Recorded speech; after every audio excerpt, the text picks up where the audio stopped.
Assalamualaikum warahmatullahi wabarakatuh. Kami dari kelompok 7 Manajemen Keuangan yang beranggotakan Mareta Finsviningsih NIM 205231042, Hanifah Aminin NIM 205231066, Ayu Puspitasari NIM 205231073, Nuri Lestari NIM 205231078, dan Anggita Andini Saputri NIM 205231079. Di sini kami akan memaparkan materi tentang manajemen laba. Tugas ini kami susun untuk memenuhi tugas mata kuliah manajemen keuangan. Kami mengambil referensi dalam link seperti yang tertera pada layar ini. Langsung saja yuk kita simak penjelasannya. Pengertian manajemen laba. Manajemen laba menurut Saputro dan Setiawati tahun 2004 adalah hasil campur tangan manajemen dalam penyusunan laporan keuangan sehingga dengan demikian akan meningkatkan laba yang menguntungkan manajemen atau perusahaan.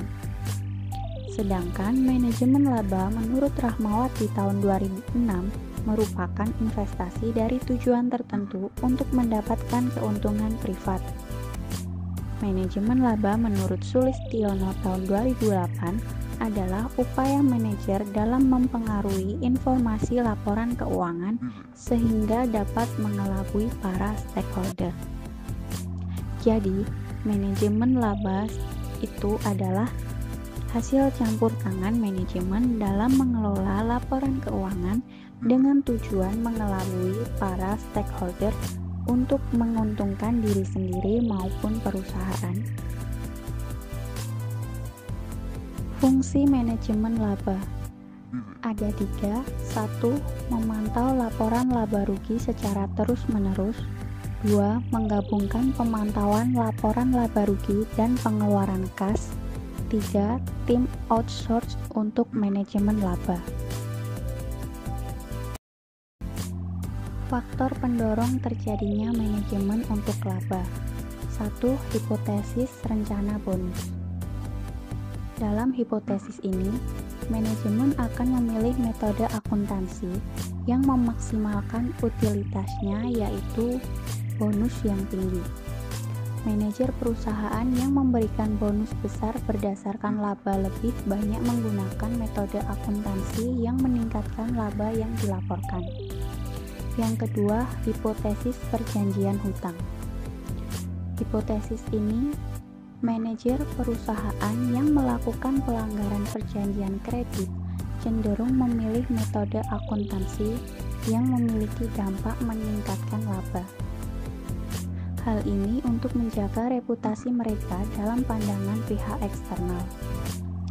Yang ketiga, hipotesis biaya politik. Dalam hipotesis ini, semakin besar perusahaan, semakin besar pula kemungkinan perusahaan tersebut memilih metode akuntansi yang menurunkan laba.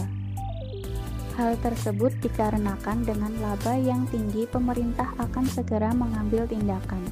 Misalnya, mengenakan peraturan antitrust, menaikkan pajak pendapatan perusahaan, dan lain-lain.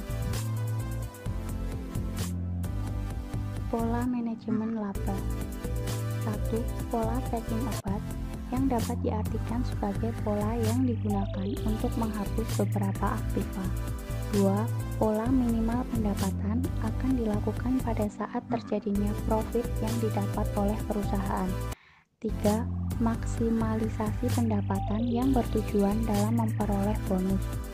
4. Peralatan laba dengan menggunakan tren dalam suatu pertumbuhan laba yang bersifat stabil. 5. Timing revenue dan expense recognition dengan cara dalam membuat suatu kebijakan pada saat transaksi langsung. Cara menerapkan manajemen laba. 1. Mengatur dan membuat estimasi akuntansi. 2. Membantu mengatur dan membuat estimasi akuntansi. 3. Mengubah metode akuntansi dan menggeser periode. agar biaya atau pendaftaran tidak terhambat.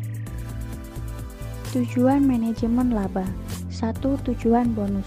Bonus didapatkan dan diukur dari seberapa banyaknya laba. 2. Tujuan motivasi politik. Sebaliknya, laba akan dikurangi dalam laporan keuangan karena aturan pemerintah yang ketat. 3. Tujuan penawaran saham perdana. Perusahaan akan menawarkan saham ke publik untuk meningkatkan laba. 4. Tujuan informasi pada investor dan memberikan informasi ke investor agar perusahaan dinilai bekerja dengan baik. Teknik manajemen laba.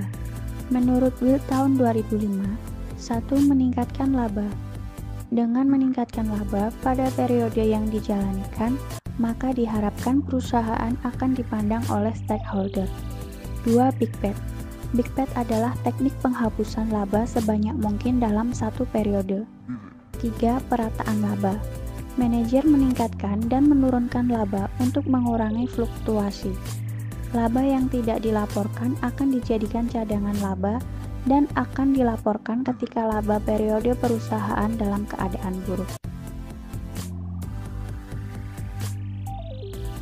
Sekian pemaparan materi dari kami. Bila ada salahnya, kami mohon maaf. Semoga dapat bermanfaat. Terima kasih. Wassalamualaikum warahmatullahi wabarakatuh.